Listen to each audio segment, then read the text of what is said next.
Magandang umaga, Malacanang Press Corps. Welcome sa ating press briefing ngayong araw. Simulan natin sa magandang balita na dala ng administrasyon ni Pangulong Ferdinand R. Marcos Jr. sa bagong Pilipinas. Malapit nang makasakay ang mga commuter sa tren na puno ng good vibes. Alinsunod sa direktiba ni Pangulong Marcos Jr.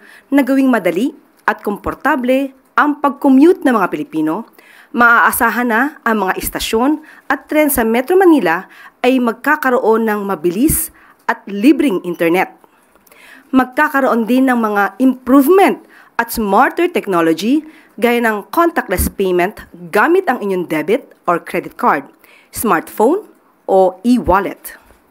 Pinag-aaralan din ang paggamit ng AI-powered security screening systems para mapabilis ang mga safety check. Ipapatupad ng Department of Information and Communications Technology ang libreng Wi-Fi sa lahat ng MRT station na may kasunod pang planong pagbibigay din ng libreng internet access habang nasa loob mismo ng tren. Nakikipagtulungan ang DICT sa mga telecommunication providers para makapagbigay ng mas malawak na bandwidth at mas maayos na internet coverage sa mga critical transit zones. Kasama na rin dito ang pagkakaroon ng in-station fiber networks at enhanced signal infrastructure. Ayon sa Department of Transportation, kapag naipatupad na sa MRT ang nasabing improvement, iro-roll out din ang programa sa LRT1 at LRT2. Sa pamamagitan ng mas matibay na pagtutulungan ng mga ahensya ng pamahalaan, binubuksan nito ang daan para hindi lang maging mas mabilis at efficient, kundi ay mabigyan din ng dignidad at mas maginhawang pagkukommute ang mga Pilipino.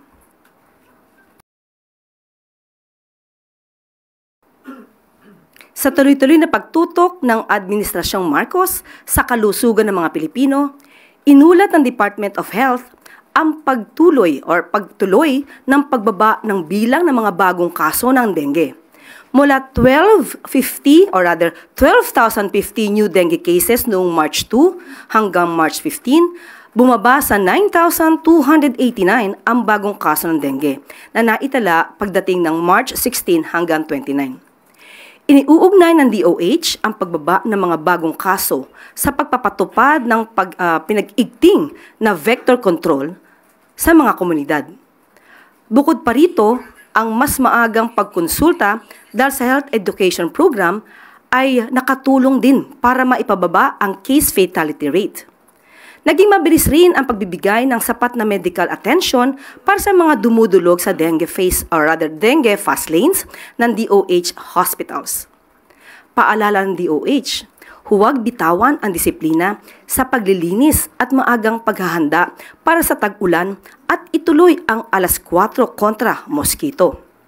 Ito'y paanyaya sa lahat ng ilang mga kababayan natin ang alas 4 ng hapon para hanapin at sirain ang mga posibleng pinamumugaran ng lamok sa bahay, paaralan at mga lugar sa trabaho. Good news pa rin po ang dating at ang dala para sa military uniformed personnel. Pinirmahan ng Pangulong Marcos Jr. ang RA 12177 na nagbibigay ng libreng legal assistance sa mga military at uniformed personnel. Bagay na ipinagpapasalamat ang Department of Interior and Local Government.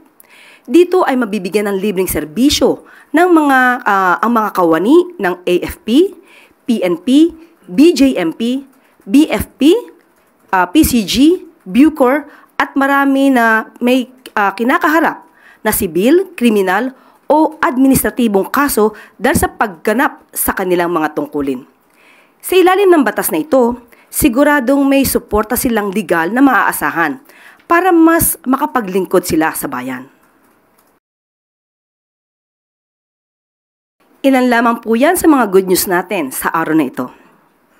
Bago po tayo dumako sa ating briefing, ay kailan lamang po ay pinagtibay ang Fitch rating, ang BBB credit rating ng Pilipinas na may stable outlook. Ibig sabihin, maraming foreign investors ang handang magpautang sa Pilipinas at mababa ang interest dahil sa magandang economic fundamentals ng bansa. Ayon kay Finance Secretary Ralph Recto, naging batayan din ng Fitch Rating ang mga reforma na ipinatupad ng gobyerno para palakasin ang ekonomiya ng bansa. Inaasahan din ng Fitch Rating na lalago ang ating ekonomiya sa 5.6%.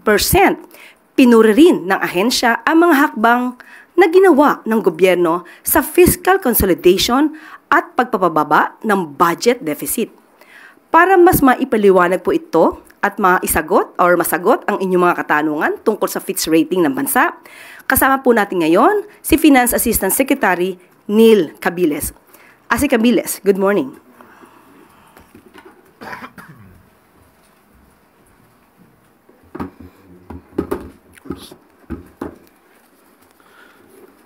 Yes, hello, magandang umaga. Good morning. So, based as the sa release ng Fitch Ratings noong April 29, 2025, pinagtibay or inaffirm ang rating ng Pilipinas na BBB with a stable outlook. So first and foremost, ano ang ibig sabihin ng credit rating is that ang credit rating ay simple lang na actually measure ng kakayahan ng isang umuutang kagaya ng Pilipinas o ng pamahalaan ng Pilipinas sa kanyang kakayahan para bayaran o i-meet ang obligasyon nito o ang utang nito. Sa BBB rating, which is investment grade, ibig sabihin nito ay mataas ang kakayahan na makabayad sa utang at mababa ang chances na mag-default sa utang na ito. Ang importante na parte dito sa pag-affirm ng Fitch rating is yung outlook na stable. Base sa mga consultations namin ng credit ratings advisors ng mga bangko na tumitingin din ng credit quality ng Pilipinas at sa mga contacts namin mismo sa credit ratings, ang view ngayon sa karamihan is that either negative or even downgrade for most of the countries dahil sa geopolitical tensions and sa trade tensions. So the fact na nakakuha yung Pilipinas ngayon ng stable outlook shows the confidence na meron itong credit ratings agencies natin, particularly ng Fitch, sa Pilipinas. Just to point out kung ano yung factors na nagpa-affirm at nagbigay ng stable outlook ng rating ng Pilipinas ng Fitch.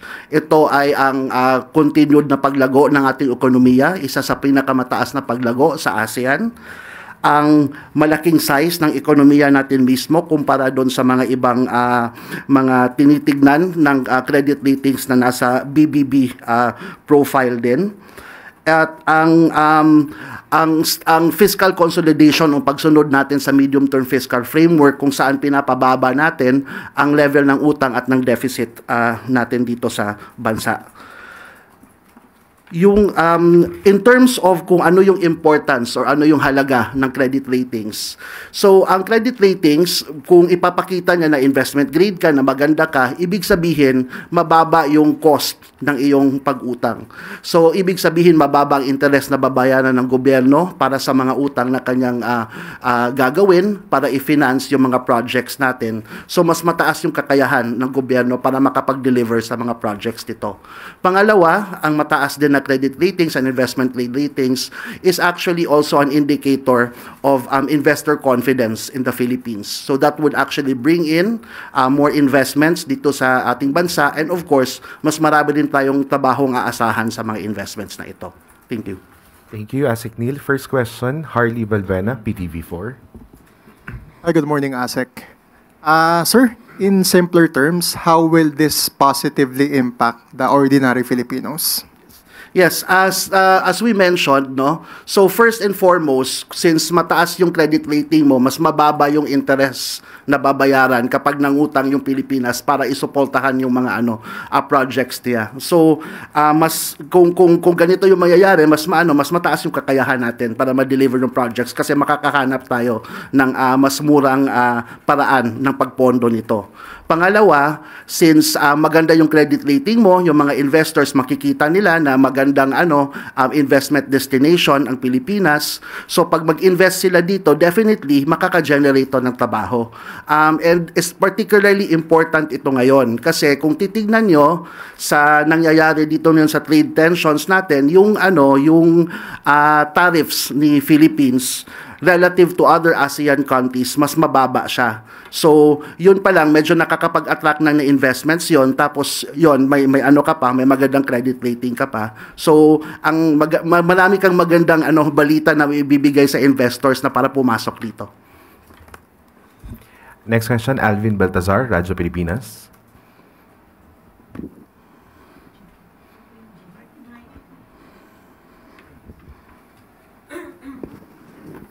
Asek, good morning po. Morning.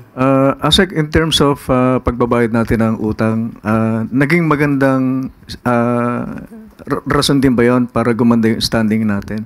Ano ba yung track record natin sa pagbabayad ng utang? Yes, of course. Yung track record natin sa pagbayad ng utang ay maganda. Wala tayong recent history of any default. So that in itself was a good basis for us to actually have an affirmed rating of investment grade. Asek, since hanggang kailan, ano yung coverage nung magandang track record natin sa pagbabayad ng utang? Since when, Asek? For the I can give you kung nag-start tayo ng BBB rating was actually as far back as 2017. The BBB rating from Fitch. Thank you po, Asek. Do we have more questions for Asek Neil? Okay. Yusek Claire.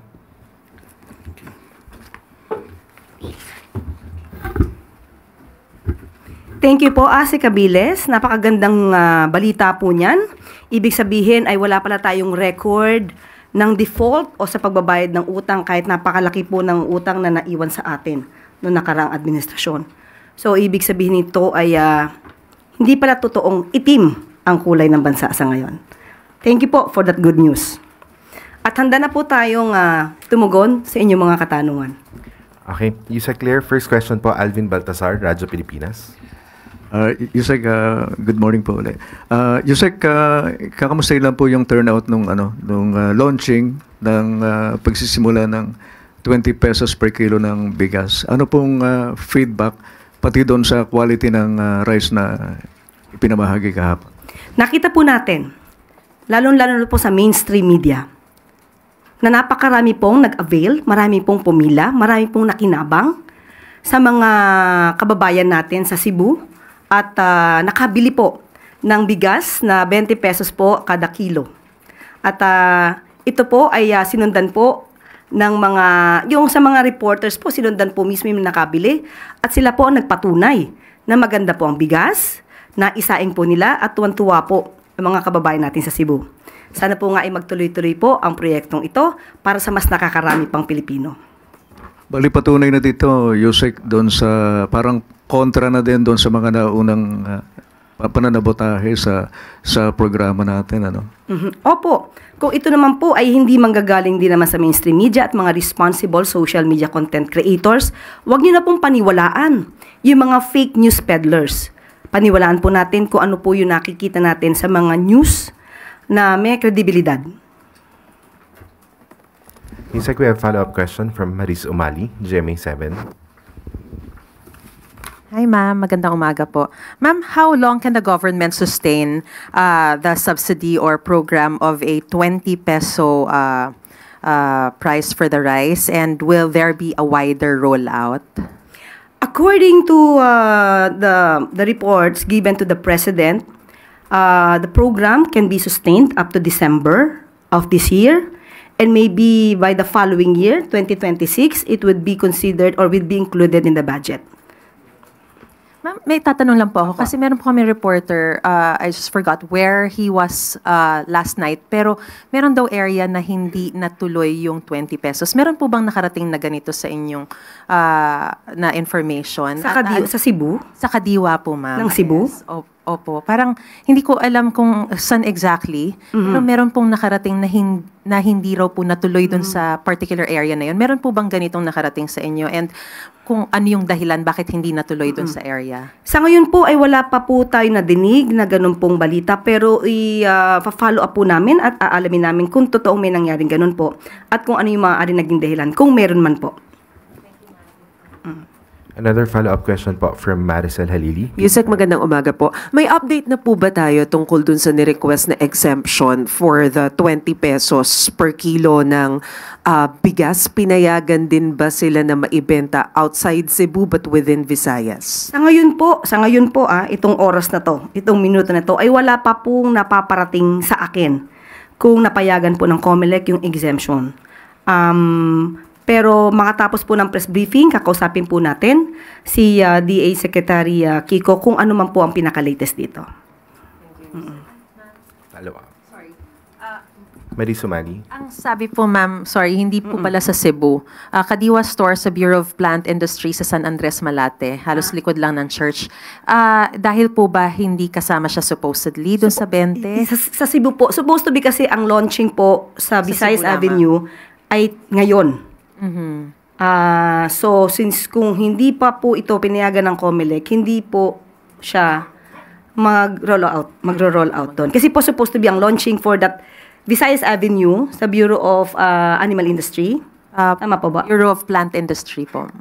Kasi supposed to be ang launching is Bureau of Animal Industry.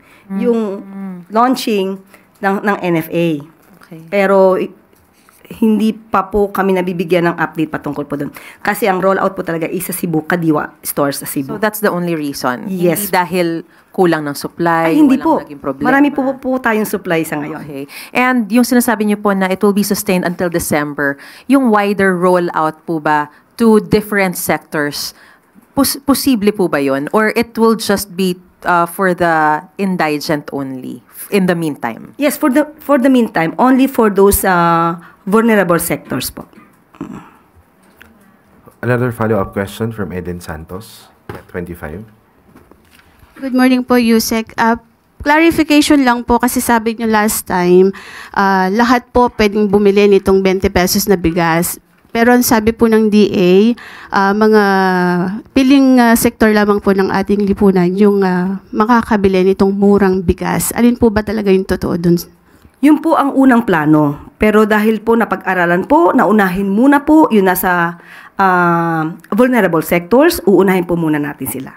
Yan din po ang pahayag ni DA Secretary Kiko Laurel. Binalak po na lahat po para sa Kadiwa stores, but pinag-aralan po para hindi rin po magkagulo at mauna po yung mas nangangailangan po. Uunahin po muna yung mga nasa vulnerable sectors. Okay, kasi po nauna nang sinabi ni DA Secretary nung nagsaing po sila ng bigas na pili lamang. Then the next day kayo po yung nagsabi na lahat pwedeng bumili. Medyo nagkaroon lang po ng konting pagkalito doon. So ngayon po, Hindi po ganun ang ating nasabi. Ang sabi po natin, pipilitin po na lahat. Yan din po ang nasabi po ni NFA Administrator. Nung ating pong niliwanag din kay Secretary Kiko, sinabi po niya na yun din po talaga ang binalak, pero uunahin po muna yung vulnerable sectors. Thank you po. Next question, Tristan Nadalo, Newswatch. Hi, Yusek. Morning po. Ma'am, first po on VP Sara Duterte's comment regarding the prime water probe. Sabi niya po ay it's political and ginagawa lang daw po ito ng administrasyon dahil sa politika and dahil daw po rin sa kanyang endorsement kay senatorial candidate Villar. Ano po ang comment natin dito? We cannot expect anything nice or any nice word from the Vice President in favor of the President and of the present administration. She will always use that excuse or defense of pamumulitika without really answering or responding directly to the issues. Unang-una po, since 2023, nung pumutok na po ang patungkol sa confidential funds at na ito ay nagasto sa loob lamang ng 11 days, yan din po ang kanyang nasabi. Napakaagang pamumulitika. Ngayon po, May issue pa rin po tungkol sa 12.3 billion na COA findings patungkol po sa DepEd unsettled financial transactions ng DepEd sa pamumuno po ni VP Sara. Yan pa rin po ba ang sasabihin niyang pamumulitika? Ngayon, patungkol po dito sa pagpapaimbestiga ng Prime Waters, tandaan po natin, marami na po na mga kababayan natin, ang customers po ng Prime Water, na siyang umiiyak. Hindi po ito bago. Kaya po nakakapagtaka kung bakit hindi ito nasolusyonan sa nakaraang administrasyon. Well, anyway, namayagpag naman po ang Prime Waters noong taong 2018 sa panahon po ni dating Pangulong Duterte.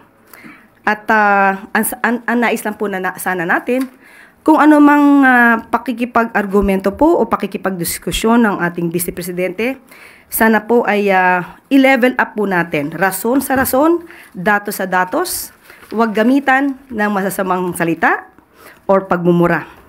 Tandaan natin, ang Prime Waters, ang Prime Water, ano man naging transaksyon nito, dahil umiiyak ang karamihan, dapat po talagang maimbestigahan. So wala pong pamumulitika ito. Hindi po lahat ng ginagawa ng administrasyon para sa taong bayan ay pulos or pamumulitika. Kailangan pong trabahuhin, obligasyon po ng gobyerno at ng Pangulo na tugunan ang lahat ng hinaing ng taong bayan. Yusek, we have a follow-up question from Pia Gutierrez, ABS-CBN. Mamingi lang po ng details dun sa investigation. Which agency will investigate Prime Water at kailan po ito magsisimula? Nag-start na po. Ngayong araw na to. Ang luwa. We have another follow-up question from Maris Umali, GMA7. Ma'am, sabi niyo po kanina, marami ang umiiyak tungkol dun sa mga complaints nga po na to. So, pwede niyo po bang mabanggit sa amin what specific complaints trigger the DTI's, this investigation particularly, and how widespread? At kung sakasakali, ma'am, na the findings confirm the lapses, ano pong sanctions ang pwedeng kaharapin ng Prime Water or other providers, if ever? Unang-unang umiiyak po ay Bulacan, Cavite, Laguna, Bohol, Pangasinan. Hindi lamang po yan, marami pa pong iba. Kung di po tayo nagkakamali, mayroon 73 joint venture agreements ang Prime Water sa mga water district, local water districts. So malaliman pong pag-iimbestiga ito. Kung ano man po ang maaari mangyari dito, saka po na lang namin kayo bibigyan ng update. Kung ano pong sanction? Bibigyan po natin muna kayo ng update. Titignan po muna natin kung ano po ang nasa loob nito at kung ano man po ang natatago or kailangan maimbestigang mabuti, ipagbibigay alam po namin sa inyo kapag nagkaroon na po kami ng mga detalye. Ma'am, we have another question from Tristan Nodalo, Newswatch. Hi, Yusek. On another topic naman po, just yesterday, the defense team of former President Rodrigo Duterte formally asked the ICC pretrial chamber to dismiss or drop the case against the former president, citing lack of jurisdiction and legal basis. And may sinabi rin po sila doon sa kanilang letter na meron daw pong supposed letter from President Marcos stating his administration would not assist the court. Can the palace confirm if such letters exist na hindi raw po makikipag-cooperate yung Marcos admin sa ICC? Isa po yung kasi sa binanggit nung defense team doon sa pag-ask nila na ma-drop yung charges against the former president. Kung ang depensa nila ay walang jurisdiction ng ICC, then that's part of due process. Let them be. At kung ano ang magiging tugon po dito ng ICC, nasa kamay na po yan ng ICC. With regard to the letter, wala po ako sa ngayon, kung meron man, patungkol sa letter na yan. Ang letter po ba ay sinasabing hindi makikialam ang Marcos administration sa gagawin ng ICC? Kahit siguro po walang letter, hindi naman po talaga tayo makikialam kung ano po ang magiging mandato ng ICC. Pero hindi po worried ang palace, for example, that those statements of not cooperating with the ICC would weaken the charges against the president, a former president? It has been said many times na hindi naman po tayo nakikipag-cooperate sa ICC. Dahil nga po, as of now, wala pa pong jurisdiction ang ICC sa bansang Pilipinas. Thank you po. Next question, Eden Santos, Net25.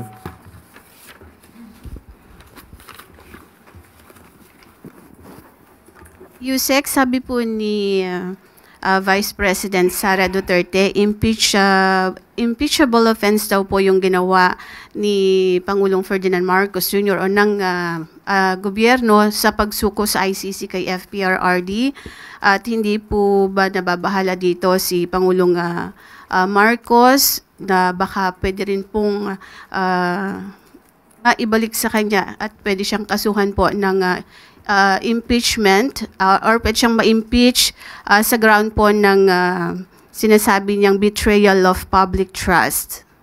So ang tanong kung nababahala ang Pangulo, hindi po. Next question. Next question, Jinky Baticados, IBC 13. Good morning, ma'am. Ma'am, yesterday po, the President announced about the reduce ng SSS and calamity loans po, ma'am, no? Sa interest rate po nila, and it will be effective po on July. So, may you please expound further on this po, ma'am, and what does it mean for current and future borrowers? Napakagandang po balita niyan. Ito po ang nais po kasi ng Pangulo sa programang ito ay magkaroon po talaga ng poverty reduction. Kapag ka po nalaman natin na yung interest po ay bababa para sa mga kababayan natin na may kasalukuyang utang sa SSS, maganda pong balita yan. Para po kahit po yung kanilang kinikita o yung kanilang konting savings para maibayad, ay mababawasan yung kanilang pagbabayad sa kanilang mga utang dahil liliit po ang interest.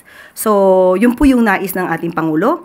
At ito po ay para sa mga taong bayan, para po kahit pa paano maibsan ang kanilang kahirapan o nararamdamang kahirapan sa kasalukuyan.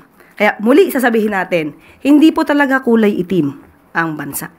Yusek also po, kahapon din, in-announce po din niya sa wage board, no, he actually gave directive na dapat they have to review further the minimum wage in the respective areas po. May timeline pong binigay ang Pangulo sa kanila? Okay, sa kasulukuyan po, dapat po na malaman din po ng ating mga kababayan na lahat po ng region natupad po ang utos ng Pangulo na taasan po ang salary or minimum wage through a regional tripartite board. Nabigyan po ito for the whole 2025, nabigyan po na taasan po. At ngayon, sa kasalukuyan, pag-aaralan muli para naman sa susunod na taon. Opo, ganun po yun. So, para po ito sa mga manggagawang Pilipino po. Yusek, we have a follow-up question from Ann Soberano, Bombo Radyo.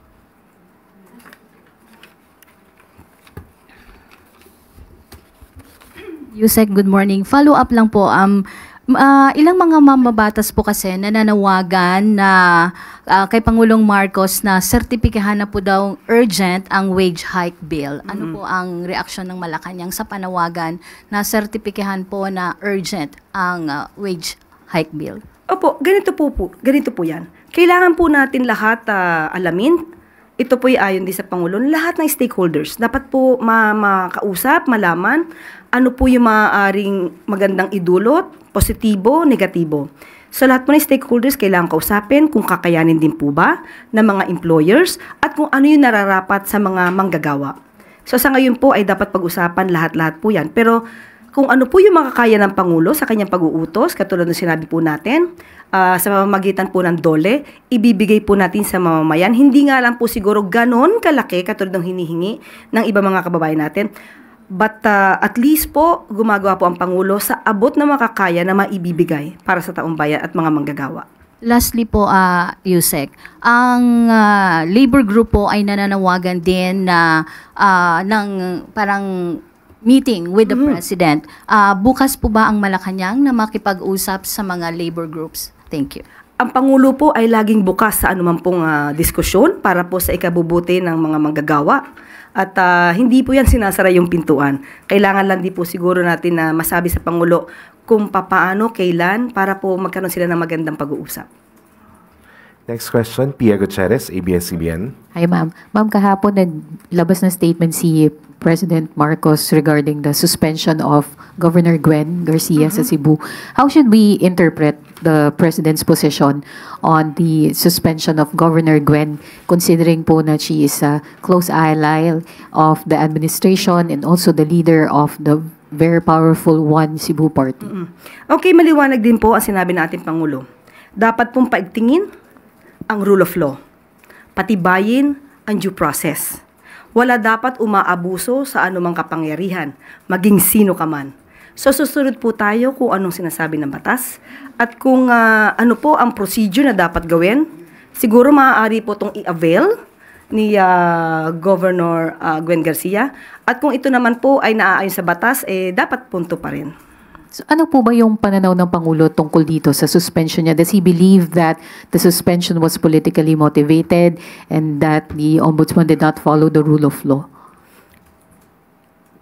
Ang pananaw po ng Pangulo ay laging kung ano ang dapat sa batas. Hindi po natin gagamitin yung excuse ng pamumulitika. Maaari siguro na may mga issues patungkol sa pamumulitika, but still ang Pangulo, ang gusto lamang po niya ay masunod kung ano sinasabi ng batas. Do we expect any intervention po from Malacanang? Hindi po gagawin ng Pangulo yan. Next question, Gilbert Perdes, DWIZ. Good morning po, Yusek. Nasa alert level 3 pa rin po yung Bulkang Kanlaon at habang papalapit po yung eleksyon, ano pong paghahandang ginagawa yung pamahalaan para matiyak po yung kaligtasan ng mga botante at ng mga election personnel ho natin, particular po doon sa mga apektadong komunidad? Opo, nagkaroon po ng MOA patungkol po dito sa pag-aalboruto ng Bulkang Kanlaon. Ang sabi po sa MOA ay pag-iigtingin po ang kanilang pagsiservisyo para masiguro po ang kaligtasan at ng mga kababayan natin at matuloy po ang sinasabing eleksyon sa darating na May 12. At ito po ang sinabi mismo ni Yusek Ariel Nepomuceno ng OCD, ng Office of the Civil Defense. And I quote, "The vote of every citizen is vital. Even during calamities, we cannot allow voting to be hindered." End quote. So, yun nga din po, pinagtibay din po at nagpumirma po ang Pangulong Marcos Jr. ng Executive Order creating National Task Force for Kanlaon. So, this order formalizes the entire effort to manage risk and respond effectively. Yan po ay nabanggit po ng Office of the Civil Defense. So, hindi po pababayaan yung mga kababayan po natin na naapektuhan ng pag-aalboruto ng Bulkang Kanlaon at saka ng Bulusan para hindi po maituloy ang pagboto. Okay. Follow up lang po. Mayroon po bang mga emergency voting centers para po doon sa yung mga personnel ho na tumutugon sa mga disaster efforts po ng pamahalaan? Para po halimbawa mauna silang bumoto o kaya may particular silang lugar na pupuntahan po para makaboto? Opo, ginagarantiyahan po na magkakaroon ng plano para sa evacuation ng polling precincts, pagkakaroon po ng incident command post sa eleksyon at ang pag-explore po para ma-deputize ang OCD personnel para makasuporta sa election security sa mga high-risk areas.